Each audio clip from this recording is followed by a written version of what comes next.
ഇന്നത്തെ FTA ബ്ലോഗിൻ്റെ hard spot കെമിസ്ട്രിയിൽ ഉൾപ്പെടുത്തിയിരിക്കുന്നത് രണ്ട് പ്രധാനപ്പെട്ട കാര്യങ്ങളാണ്. Some basic concept in chemistry എന്ന ചാപ്റ്ററിലെ സയൻറ്റിഫിക് നൊട്ടേഷൻ, അതുപോലെ സിഗ്നിഫിക്കൻറ്റ് ഫിഗർ. +1 പരീക്ഷയിൽ ഈ ഭാഗത്തുള്ള 1-2 ക്വസ്റ്റ്യൻ സാധാരണ ഉണ്ടാവാറുണ്ട്. ആ ചോദ്യങ്ങൾക്ക് ഉത്തരം നൽകാൻ ഈ ക്ലാസ്സുകൾ ശ്രദ്ധാപൂർവം ശ്രവിക്കുക. നമുക്ക് ക്ലാസ്സിലേക്ക് കടക്കാം. ഏവർക്കും ഒന്നുകൂടി FTA ബ്ലോഗിൻ്റെ ഹാർഡ് സ്പോട്ട് കെമിസ്ട്രിയിലേക്ക് സ്വാഗതം. Some basic concept in chemistry എന്ന ചാപ്റ്ററിലെ രണ്ട് ഹാർഡ് സ്പോട്ടുകളാണ് scientific notation, significant figure.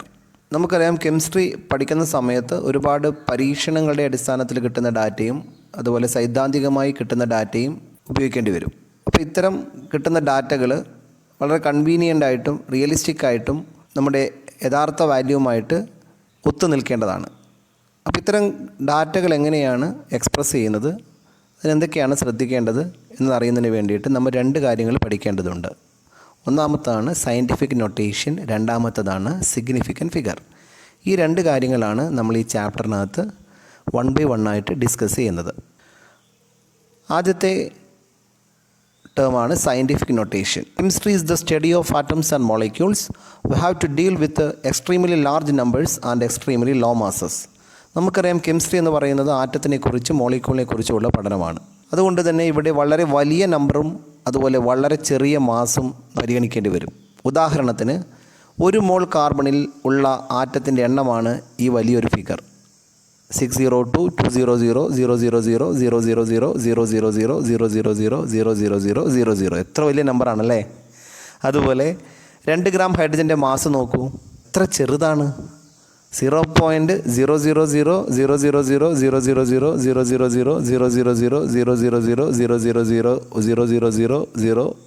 000 gram. അത്രയും ചെറുതാണ്. അതുപോലെ നമുക്കറിയുന്ന Planck's constant, speed of light, പാർട്ടിക്കിൾസിൻ്റെ ചാർജ്, ഇതൊക്കെ ഇത്രയും വലിയ നമ്പർ ഓഫ് മാഗ്നിറ്റ്യൂഡ്സ് ഉണ്ടാവും. അത് എക്സ്പ്രസ് ചെയ്യാൻ വേണ്ടിയിട്ട് നമ്മൾ ഉപയോഗിക്കുന്ന ഒരു ടേമാണ് സയൻറ്റിഫിക് നൊട്ടേഷൻ. ഈ പ്രോബ്ലമൊക്കെ ഈ സയൻറ്റിഫിക് നൊട്ടേഷനിലൂടെ പരിഹരിക്കപ്പെട്ടിട്ടുണ്ട്. ഈ സയൻറ്റിഫിക് നൊട്ടേഷൻ മെത്തേഡിൽ എക്സ്പൊണൻഷ്യൽ നൊട്ടേഷൻ എന്നൊരു ടെക്നിക്കാണ് ഉപയോഗിക്കുന്നത്.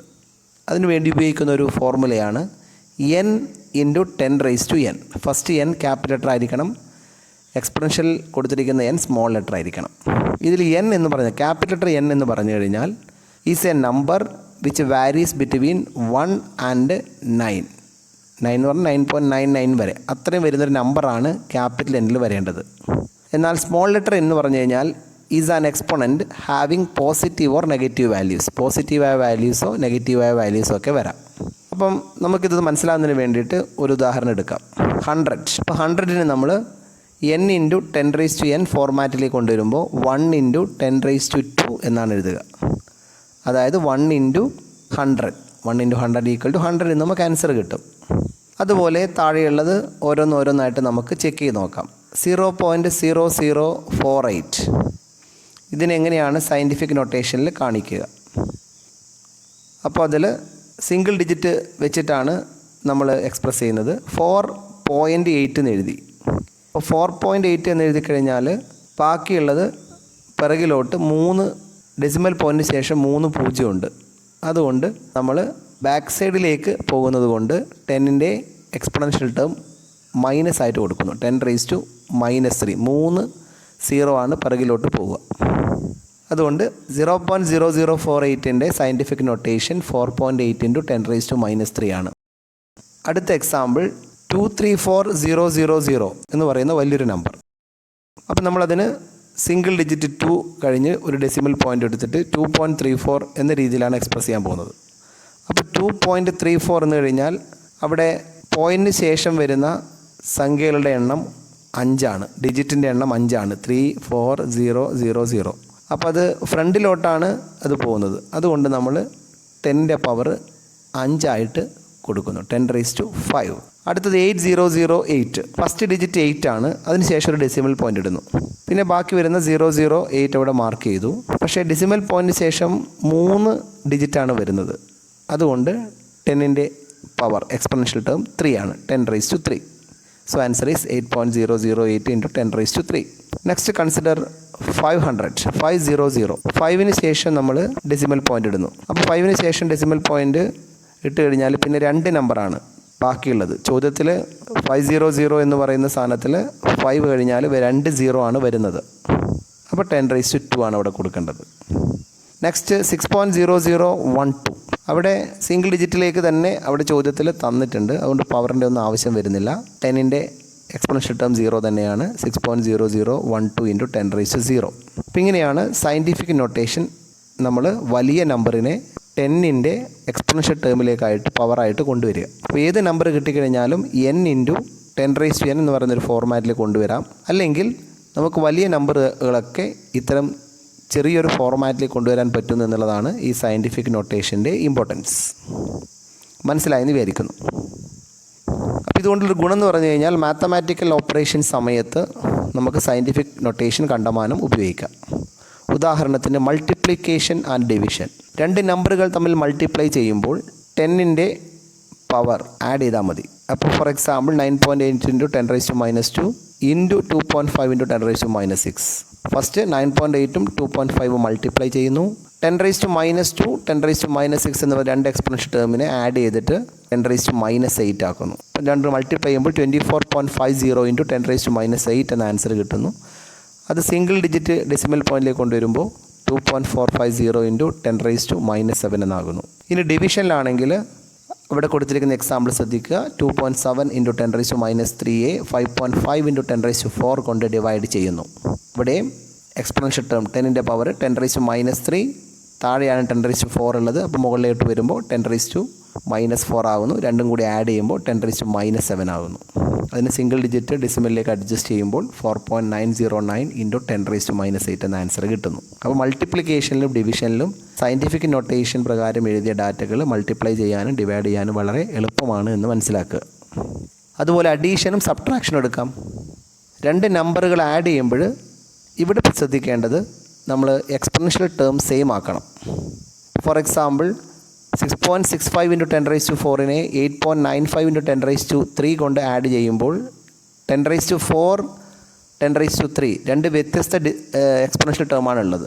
അപ്പോൾ അതിനെ സെയിം ആക്കിയാൽ മാത്രമേ നമുക്ക് ആഡ് ചെയ്യാൻ പറ്റുള്ളൂ. അപ്പോൾ 10⁻3യെ 10⁻4 ആക്കേണ്ടിയിരിക്കുന്നു 8.95 × 10⁻3 എന്ന കേസിൽ. അപ്പോൾ 8.95 എന്നുള്ളത് 0.895 × 10⁻4 എന്നാകും. അപ്പോൾ രണ്ടും കൂടി ആഡ് ചെയ്ത് ചെയ്യാൻ പറ്റും. 6.65 + 0.895 എന്ന് കൂട്ടി ആഡ് ചെയ്ത് കഴിഞ്ഞാൽ 7.545 × 10⁻4 എന്ന് കിട്ടും. അതായത് ഇവിടെ എക്സ്പോണൻഷ്യൽ ടേം സെയിം ആക്കി കഴിഞ്ഞാൽ മാത്രമേ 2 സംഖ്യകളെ ആഡ് ചെയ്യാൻ പറ്റുകയുള്ളൂ. ഇനി നമുക്ക് സബ്ട്രാക്ഷൻ നോക്കാം. അവിടെയും സെയിം തന്നെയാണ്. എക്സ്പോണൻഷ്യൽ ടേം സെയിം ആക്കണം. 2.5 × 10⁻²ൽ നിന്നും 4.8 × 10⁻3 സബ്ട്രാക്ട് ചെയ്യുമ്പോൾ ആ 10⁻³ എന്നുള്ളത് 10⁻²ലേക്ക് കൊണ്ടുവരണം. അതുകൊണ്ടാണ് 4.8 × 10⁻3 0.48 × 10⁻² ആക്കി മാറ്റി എഴുതിയത്. ഇനി സുഖമായിട്ട് ഇതിനെ സബ്ട്രാക്ട് ചെയ്തിട്ട് റിസൾട്ട് എഴുതാം. 2.02 × 10⁻² എന്ന് നമുക്ക് റിസൾട്ട് ലഭ്യമാകും. അപ്പോൾ സയൻറ്റിഫിക് നൊട്ടേഷൻ നമുക്ക് മൾട്ടിപ്ലിക്കേഷൻ ഡിവിഷൻ സമയത്തും അഡീഷൻ സബ്ട്രാക്ഷൻ സമയത്തൊക്കെ ആവശ്യമുണ്ട് എന്ന് മനസ്സിലാക്കുക. ഈ ക്ലാസ് നിങ്ങൾക്ക് എല്ലാവർക്കും ഇഷ്ടപ്പെട്ടെന്ന് വിചാരിക്കുകയാണ്. അപ്പോൾ ഇതുമായി ബന്ധപ്പെട്ട ചോദ്യങ്ങൾ എന്ത് ചോദിക്കുകയാണെങ്കിലും നിങ്ങൾക്ക് ഉത്തരം പറയാൻ സാധിക്കണം. അതുപോലെ ഈ ക്ലാസ് നിങ്ങൾക്ക് ഇഷ്ടപ്പെട്ടുവെങ്കിൽ FTA വ്ളോഗ് എന്ന് പറയുന്ന ഈ ചാനൽ നിങ്ങൾ ലൈക്ക് ചെയ്യുക. അടുത്ത സെക്ഷനിലേക്ക് കടക്കുക. Significant figure.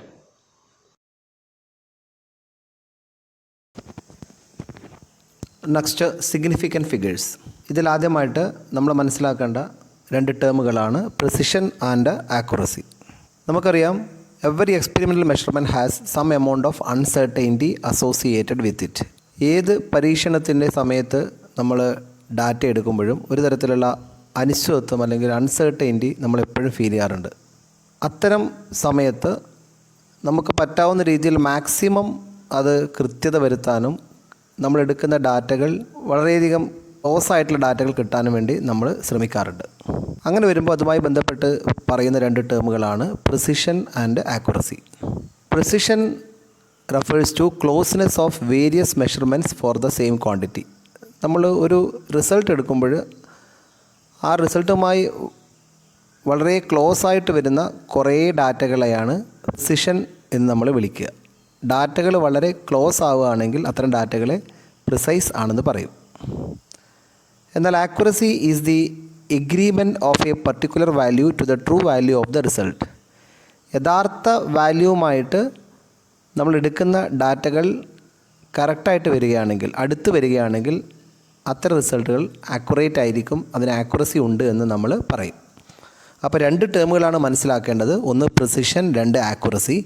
പ്രിസിഷൻ എന്ന് പറഞ്ഞു കഴിഞ്ഞാൽ നമ്മൾ എടുക്കുന്ന ഡാറ്റകൾ ഒക്കെ വളരെ ക്ലോസ് ആയിട്ട് അടുത്തടുത്ത് വരിക, അതാണ് പ്രിസിഷൻ. എന്നാൽ ആക്യുറസി എന്ന് പറഞ്ഞു കഴിഞ്ഞാൽ യഥാർത്ഥ റിസൾട്ടുമായി നമ്മൾ എടുത്ത ഡാറ്റകൾ അടുത്ത് വരിക, അതാണ് ആക്യുറസി. അപ്പോൾ ഈ രണ്ട് കാര്യങ്ങളും നമുക്ക് മനസ്സിലാവുന്നതിന് വേണ്ടി ഈ ഒരു ഡയഗ്രാം ശ്രദ്ധിക്കുക. നമ്മൾ ആരോസ് ഉപയോഗിച്ച് വിവിധ സർക്കിളുകൾക്കുള്ള സെൻറ്റർ പോയിന്റിലേക്ക് എറിയുന്നു എന്ന് വിചാരിക്കുക. ഒന്നാമത്തെ ഫിഗറിൽ 3 ആരോകളും കൃത്യമായിട്ട് സെൻറ്റർ പോയിന്റിൽ പോയിട്ട് പതിച്ചിരിക്കുന്നു. ഇവിടെ 3 ആരോകളും കൃത്യമായിട്ട് ഒരൊറ്റ പോയിന്റിലാണ് സ്ട്രൈക്ക് ചെയ്തിരിക്കുന്നത്. അതുകൊണ്ട് അത് പ്രിസൈസ് ആണെന്ന് പറയാം. മാത്രമല്ല ആക്യുറേറ്റായിട്ട് അത് പതിക്കേണ്ട സ്ഥലത്ത് തന്നെ കൃത്യമായി പതിച്ചിട്ടുമുണ്ട്, ആ സെൻറ്ററിൽ തന്നെ പതിച്ചിട്ടുണ്ട്. അതുകൊണ്ട് ആക്യുറസിയുമുണ്ട്. അതുകൊണ്ട് ഇവിടെ good accuracy and good precision ഉണ്ട് എന്ന് നമുക്ക് പറയാം. രണ്ടാമത്തെ കേസിൽ 3 ആരോയും ഒന്നിച്ച് ഒരു സ്ഥലത്ത് പതിച്ചിട്ടുണ്ട്. അതുകൊണ്ട് അത് പ്രിസൈസ് ആണ്. പക്ഷേ യഥാർത്ഥത്തിൽ പതിക്കേണ്ട സെൻറ്റർ പോയിന്റിൽ പതിച്ചിട്ടില്ല. അതുകൊണ്ട് ഇത് ആക്യുറസി ഇല്ല, ഇതിന് ആക്യുറസി ഇല്ല. So we can say that here poor accuracy and good precision. മൂന്നാമത്തെ കേസിൽ 3 ആരോവും വ്യത്യസ്ത സ്ഥലങ്ങളിലാണ് പതിച്ചിരിക്കുന്നത്. സോ ഈ 3 ആരോകളും പ്രിസൈസ്ഡ് സ്റ്റേറ്റിലല്ല ഉള്ളത്, പ്രിസിഷൻ ഇല്ല ഇവിടെ. മാത്രമല്ല അത് പതിക്കേണ്ടത് സെൻറ്ററിലായിരുന്നു, സെൻറ്ററിലല്ല പതിച്ചിട്ടുള്ളത്. അതുകൊണ്ട് ഇവിടെ ആക്യുറസിയും ഇല്ല. So poor accuracy and poor പ്രിസിഷനാണ് ഇവിടെയുള്ളത് എന്ന് പറയാം. അപ്പോൾ ഈ ഡയഗ്രത്തിൽ നിന്നും എന്താണ് പ്രിസിഷൻ, എന്താണ് ആക്യുറസി എന്ന് വ്യക്തമായി എന്ന് വിചാരിക്കുന്നു. ഇനി നമുക്ക് ഒരു എക്സ്പെരിമെൻറ്റിലേക്ക് പോകാം. ഒരു എക്സ്പെരിമെൻ്റ് റിസൾട്ട് കിട്ടേണ്ടത് 2 ഗ്രാമാണ്. 3 സ്റ്റുഡൻസ് വ്യത്യസ്ത മെഷർമെൻറ്റ്സ് എടുത്താണ് ഇവിടെ കൊടുത്തിരിക്കുന്നത്. സ്റ്റുഡൻറ്റ് എക്ക് ഫസ്റ്റ് അറ്റംപ്റ്റിൽ 1.95 എന്നും സെക്കൻഡ് അറ്റംപ്റ്റിൽ 1.93 എന്നും റിസൾട്ട് കിട്ടി. ഈ 2 റിസൾട്ടുകളും വളരെ ക്ലോസ് ആയതുകൊണ്ട് ഈ റിസൾട്ട് പ്രിസൈസ് ആണെന്ന് പറയാം. പക്ഷേ ഇതിൻ്റെ ആവറേജ് വാല്യൂ ആയ 1.94 യഥാർത്ഥ വാല്യൂ ആയ 2 ഗ്രാമിൽ നിന്ന് വളരെ അകലത്തിലാണ്. അതുകൊണ്ട് ഇത് ആക്യുറേറ്റ് അല്ല. So this result is precise and not accurate. ഇനി സ്റ്റുഡൻറ്റ് ബിയിലേക്ക് പോകാം. അവിടെ 2 അറ്റംപ്റ്റിൽ 1.94ഉം 2.05 എന്ന 2 ഡാറ്റാസാണ് കിട്ടിയിരിക്കുന്നത്. ഈ 2 ഡാറ്റകളും വളരെ ഡിസ്റ്റൻസ്, വളരെ ദൂരത്തുള്ള റിസൾട്ടാണ്, വളരെ ഫാർ അവേ ആയിട്ടുള്ള റിസൾട്ടാണ്. So it is not precise. ഇതിൻ്റെ ആവറേജ് വാല്യൂ 1.995 എന്നുള്ളത് യഥാർത്ഥ വാല്യൂവിൽ നിന്നും ഫാർ അവേ ആണ്. So it is not accurate. So we can say that it is neither precise nor accurate. മൂന്നാമത്തെ കേസിൽ സ്റ്റുഡൻറ്റ് സി 2 അറ്റംപ്റ്റിൽ ഒന്നിൽ 2.01ഉം മറ്റതിൽ 1.99ഉമാണ് ഡാറ്റ കിട്ടിയിരിക്കുന്നത്. ഈ 2 ഡാറ്റയും വളരെ ക്ലോസ് ആണ്. So it is precise. മാത്രമല്ല ഇതിൻ്റെ ആവറേജ് വാല്യൂ 2 എന്ന് പറയുന്നത് യഥാർത്ഥ റിസൾട്ടിന് തുല്യവുമാണ്. So it is accurate. So we can say that it is precise and accurate. അപ്പോൾ 3 സ്റ്റുഡൻസിലും കിട്ടിയ റിസൾട്ട് വെച്ചിട്ട് എന്താണ് പ്രിസൈസ്, എന്താണ് ആക്യുറസി എന്ന് വ്യക്തമായി എന്ന് വിചാരിക്കുന്നു. ഇനി നമുക്ക് സിഗ്നിഫിക്കൻ്റ് ഫിഗറിലേക്ക് പോകാം. What is significant figure? The uncertainty in the experimental or the calculated values is indicated by mentioning the number of significant figure. Experimental അല്ലെങ്കിൽ കാൽക്കുലേറ്റഡ് വാല്യൂസിലെ അൺസർട്ടൈൻറ്റി നമ്മൾ ഇൻഡിക്കേറ്റ് ചെയ്യുന്നത് സിഗ്നിഫിക്കൻറ്റ് ഫിഗർ ഉപയോഗിച്ചിട്ടാണ്. Actually significant figure R meaning full digits which are non with certainty. The uncertainty is indicated by writing the certain digits and the last uncertain digit. അതായത് significant figure എന്ന് പറയുന്നത് meaning full digits ആണ്, which are non with certainty. കൃത്യതയോടുകൂടി അടുക്കുന്ന, തീർച്ചയായിട്ടും പറയാൻ പറ്റുന്ന ഉറപ്പുള്ള വാല്യൂസിനെ indicate ചെയ്യാനാണ് നമ്മൾ സിഗ്നിഫിക്കൻറ്റ്, കൃത്യതയോട് അടുത്ത് നിൽക്കുന്ന വാല്യൂസിനെ ഇൻഡിക്കേറ്റ് ചെയ്യണം. എത്ര നമ്പറിനെ ഇൻഡിക്കേറ്റ് ചെയ്യണം എന്നുള്ളതാണ് ഇവിടെ പ്രാധാന്യം. അത് ഇൻഡിക്കേറ്റ് ചെയ്യാൻ വേണ്ടി ഉപയോഗിക്കുന്ന ടെക്നിക്കാണ് സിഗ്നിഫിക്കൻറ്റ് ഫിഗർ. അതിന് വേണ്ടിയിട്ട് അൺസർട്ടൈൻറ്റി ഇൻഡിക്കേറ്റ് ചെയ്യുന്നത് ചില ഡിജിറ്റുകൾ എഴുതിയിട്ടാണ്. For example, if we write result as 11.2 ml, നമുക്ക് 11.2 ml എന്നാണ് റിസൾട്ട് എഴുതുന്നതെങ്കിൽ 11 എന്ന് പറയുന്നത് സെർട്ടൈൻ ആയിട്ടുള്ള ഒരു ഡിജിറ്റാണ്. അത് തീർച്ചയായും കൃത്യതയോട് കൂടിയുള്ള ടേമാണ് അല്ലെങ്കിൽ വാല്യൂ ആണ്. ആൻഡ് 2 ഈസ് അൺസേർട്ടൻ, പക്ഷേ 2യിൽ ഒരു അൺസേർട്ടൈൻറ്റി ഉണ്ട്. അതിൻ്റെ വാല്യൂ വേണമെങ്കിൽ ഒന്ന് കൂടാം അല്ലെങ്കിൽ ഒന്ന് കുറയാം. അപ്പോൾ 11.2 ml എന്ന് പറയുന്ന വാല്യൂ കാണുമ്പോൾ 11 ഒരു സെർട്ടൈൻ ആയിട്ടുള്ള ഡിജിറ്റാണ്. 2 എന്ന് പറയുന്നത് അൺസെർട്ടൈൻ ആയിട്ടുള്ള ഒരു ഡിജിറ്റാണ്. അൺസെർട്ടൈൻ ആയിട്ടുള്ള ഡിജിറ്റ് ആകുമ്പോൾ അതിൻ്റെ വാല്യൂ +1 -1 കൂടുകയോ കുറയുകയോ ചെയ്യാം. ഈ സിഗ്നിഫിക്കൻറ്റ് ഫിഗർ കണ്ടെത്തുന്നതിന് ചില റൂൾസ് ഉണ്ട്. അപ്പോൾ next we are going to discuss rules for determining number of significant figures. First one, all the non zero digits are significant. എല്ലാ നോൺ സീറോ ഡിജിറ്റ്സും സിഗ്നിഫിക്കൻ്റ് ആണ്. ഫോർ എക്സാമ്പിൾ 285, അതിനകത്ത് 3 സിഗ്നിഫിക്കൻറ്റ് ഫിഗർ ഉണ്ട്. 3 നമ്പറും നോൺ സീറോ ആണ്. മറ്റൊരു example 0.25 ആണ്. Decimal പോയിൻറ്റിന് ശേഷം 2 നമ്പർ വരുന്നുണ്ട്, പക്ഷേ രണ്ടും നോൺ സീറോ ആണ്. So here significant figure is 2. Second rule is zeros preceding to first non zero digits are not significant. Non zero ഡിജിറ്റിന് മുന്നിൽ വരുന്ന സീറോ സിഗ്നിഫിക്കൻ്റ് അല്ല. ഫോർ എക്സാമ്പിൾ 0.03, 3ക്ക് മുന്നിൽ ഒരു സീറോ ഡെസിമൽ പോയിൻറ്റിന് ശേഷം വരുന്നുണ്ട്, പക്ഷേ ഇത് സിഗ്നിഫിക്കൻ്റ് അല്ല. അതുകൊണ്ട് ഇവിടെ 1 സിഗ്നിഫിക്കൻറ്റ് ഫിഗർ മാത്രമേ ഉള്ളൂ. അതുപോലെ മറ്റൊരു എക്സാമ്പിളാണ് 0.0052. ഇവിടെ 52 എന്ന് പറയുന്ന 2 നോൺ സീറോ ഡിജിറ്റിന് മുന്നിലായിട്ട് 2 സീറോ ഉണ്ട്. ആ 2 സീറോ സിഗ്നിഫിക്കൻ്റ് അല്ല. So here also 2 significant figure. അതായത് zeros preceding to first non zero digits are not significant. Non zero ആയിട്ടുള്ള ഡിജിറ്റ്സിന് മുന്നിലുള്ള സീറോ സിഗ്നിഫിക്കൻ്റ് അല്ല. Third rule, zeros between 2 non zero digits are significant. എപ്പോഴും നോൺ സീറോ ഡിജിറ്റിനിടയിലുള്ള സീറോകളൊക്കെ significant ആണ്. ഇപ്പോൾ 2.005, 4 ആണ് അവിടെ സിഗ്നിഫിക്കൻറ്റ് ഫിഗർ. ആ 2 സീറോവും 2 നോൺ സീറോ ഡിജിറ്റ്സിനിടയിലാണ്. So we have to consider it. 4.01 × 10⁻², അവിടെ 4ഉം 1-നും ഒരു സീറോ ഉണ്ട്, അത് കൺസിഡർ ചെയ്തേ പറ്റൂ. So it is significant. So 3 is significant figure here. നാലാമത്തെ റൂള് 2 കാര്യങ്ങളുണ്ട്. ഒന്നാമത്തെ കാര്യം, zeros at the end or right of a number are significant if they are on the right side of the decimal point. അതായത് decimal പോയിൻറ്റിന് ശേഷം വരുന്ന number zero ആണെങ്കിൽ അത് സിഗ്നിഫിക്കൻ്റ് ആണ്. ഡെസിമൽ പോയിൻറ്റിന് ശേഷം ഒരു നോൺ സീറോ നമ്പർ വരികയും അതിനുശേഷം സീറോകൾ വരികയും ചെയ്യുകയാണെങ്കിൽ ആ സീറോകൾ സിഗ്നിഫിക്കൻറ്റ് ഫിഗർ ആണ്. അപ്പോൾ 0.0200യിൽ 3 സിഗ്നിഫിക്കൻറ്റ് ഫിഗർ ഉണ്ട്. എന്നാൽ terminal zeros are not significant if there is no decimal point. അതായത് ഡെസിമൽ പോയിൻ്റ് ഒന്നുമില്ലാതെ അറ്റത്ത് വന്ന് നിൽക്കുന്ന സീറോകൾ സിഗ്നിഫിക്കൻ്റ് അല്ല. അപ്പോൾ ഫോർ എക്സാമ്പിൾ 100, അവിടെ ഡെസിമൽ പോയിൻ്റ് ഇല്ല, അതുകൊണ്ട് ആ 2 അറ്റത്തുള്ള സീറോവും കൺസിഡർ ചെയ്യാൻ പാടില്ല. So 1 significant here. എന്നാൽ അടുത്തത് 100 പോയിൻ്റ് എന്ന് എഴുതിയിട്ട് അവിടെ നിർത്തുകയാണെങ്കിൽ ആ പോയിൻറ്റിന് മുന്നേ വരുന്ന 3ഉം സിഗ്നിഫിക്കൻ്റ് ആണ്. 100.0 എന്ന് എഴുതി വരികയാണെങ്കിലും അവിടെ 4 സിഗ്നിഫിക്കൻറ്റ് ഫിഗറായിട്ട് വരും. അപ്പോൾ ഡെസിമൽ പോയിൻ്റ് വരികയാണെങ്കിൽ ആ ഡെസിമൽ പോയിൻറ്റിന് മുന്നിലുള്ള നമ്പറും പിന്നിലുള്ള നമ്പറൊക്കെ സിഗ്നിഫിക്കൻ്റ് ആയിട്ട് വരും എന്നർത്ഥം. എന്നാൽ ഡെസിമൽ പോയിൻ്റ് തീരെ വരുന്നില്ലെങ്കിൽ എൻഡിൽ വരുന്ന സീറോകൾ സിഗ്നിഫിക്കൻ്റ് അല്ല.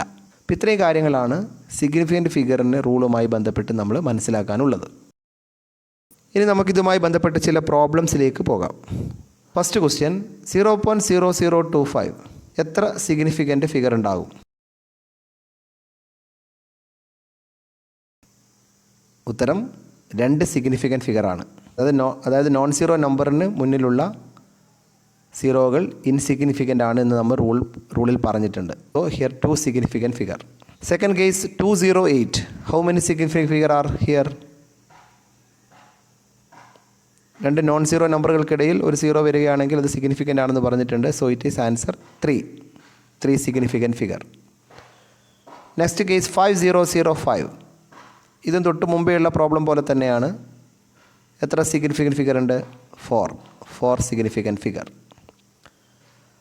Next 126000, how many significant figure are here? 126000, 6 significant figure are there. Non zero ഡിജിറ്റിന് ശേഷം വരുന്ന സീറോകൾ സിഗ്നിഫിക്കൻ്റ് ആണ്.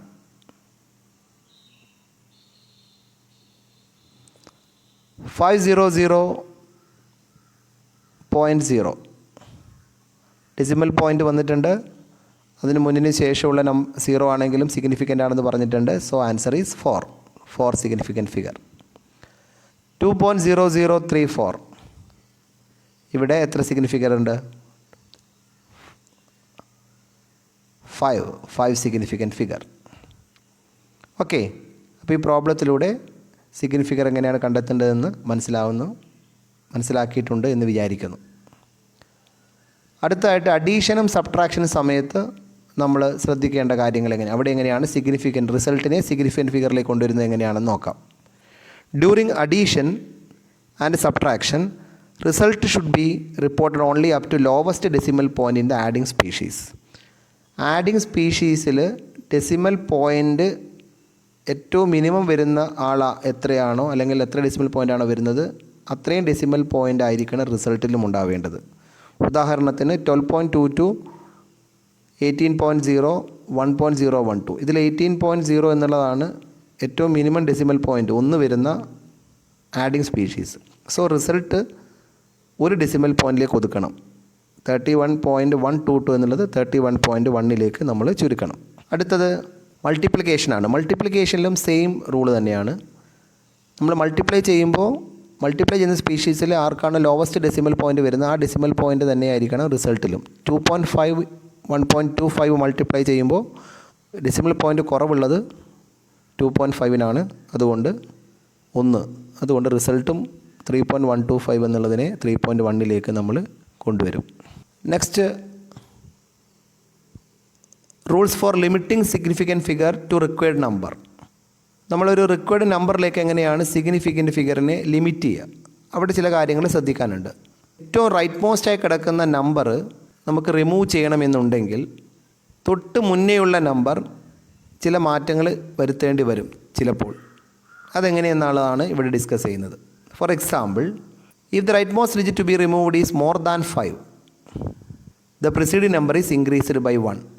അതായത് ഉദാഹരണത്തിന് 1.386-ൽ 6 റിമൂവ് ചെയ്യണമെന്നുണ്ടെങ്കിൽ 6 എന്നുള്ളത് 5-നേക്കാൾ വലിയ നമ്പറാണ് എന്നുള്ളത് കൊണ്ട് തൊട്ട് മുന്നേയുള്ള 8 1 കൂട്ടി 9-ലേക്ക് കൊണ്ടുവന്ന് ഫിക്സ് ചെയ്യണം. സോ 1.386 1.39 ആയിട്ട് റൗണ്ട് ചെയ്യും.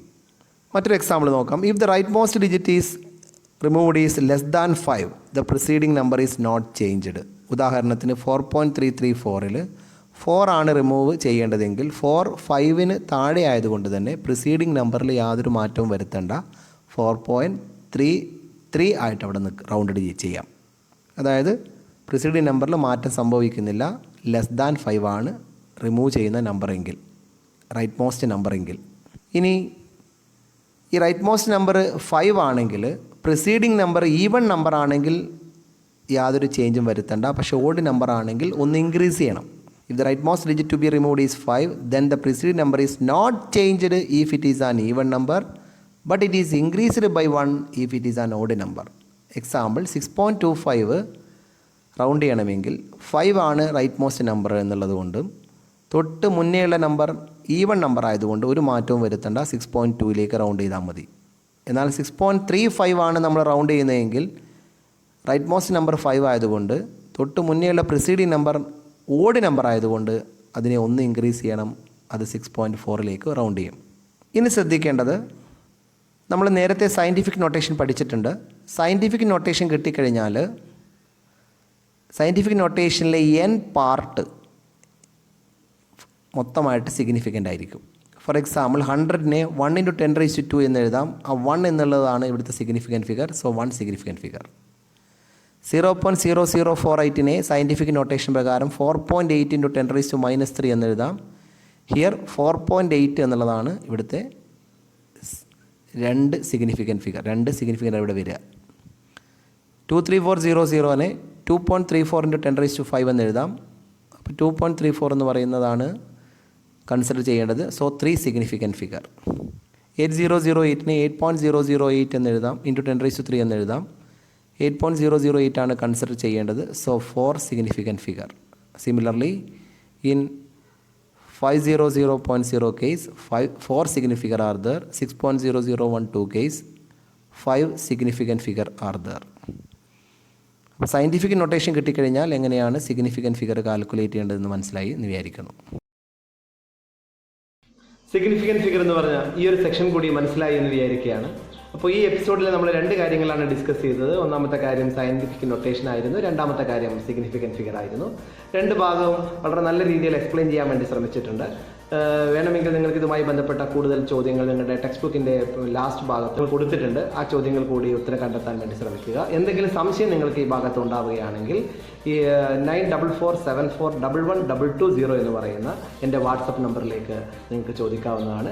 അതുപോലെ ഈ എപ്പിസോഡ് നിങ്ങൾക്ക് ഇഷ്ടമായി എങ്കിൽ FTA വ്ളോഗ് എന്ന് പറയുന്ന ഈ ചാനൽ നിങ്ങൾ ലൈക്ക് ചെയ്യുക, നിങ്ങൾ ചാനൽ സബ്സ്ക്രൈബ് ചെയ്യുക. സബ്സ്ക്രൈബ് ചെയ്തതിന് ശേഷം അതിൻ്റെ വലതുഭാഗത്ത് കാണുന്ന ബെല്ലൈക്കൺ കൂടി ഇനാബിൾ ചെയ്യുകയാണെങ്കിൽ ഇടയ്ക്കിടയ്ക്ക് ഞാനിടുന്ന നല്ല നല്ല കെമിസ്ട്രി ക്ലാസ്സുകൾ നിങ്ങൾക്ക് ഉടൻ തന്നെ നോട്ടിഫിക്കേഷനായി ലഭ്യമാവുന്നതാണ്. എല്ലാവരും നന്നായിട്ട് പഠിക്കുക. FTA വ്ളോഗിൻ്റെ അടുത്ത എപ്പിസോഡ് കാണുന്നവരെ എല്ലാവർക്കും നമസ്കാരം. Good bye.